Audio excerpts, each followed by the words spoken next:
Кандай кредит бербейбиз? Жок, Жыкып эке, жаңы кредит алыш үчүн биринчи тиги эски кредитти бүтүрүп коюш керек да.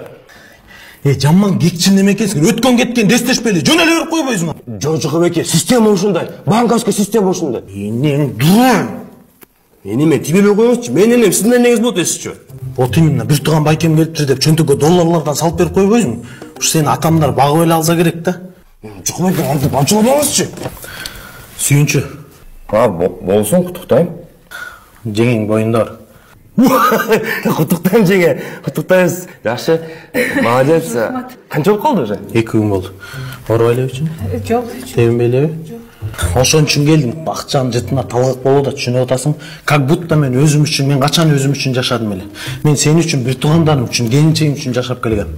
Акчанын жытына талгак болуп да, түшүнүп атасыңбы? Акчанын жыттыга талгак болобу? Мен билбейм, талгакты мен чыгарбайм да, заводдогудай кылыпчы. Аргим аргандай кээ бир эркектин эмесине талгак болот экен, эми аны айта албайм мен. Туурабы? Акчанын жытына талгак болуп атат. Ал кайсы? Сомго, долларга же теңгеге? Долларбы же сом, теңге болбойт го дейм. Айырмасы жок, главное теңге болбосун.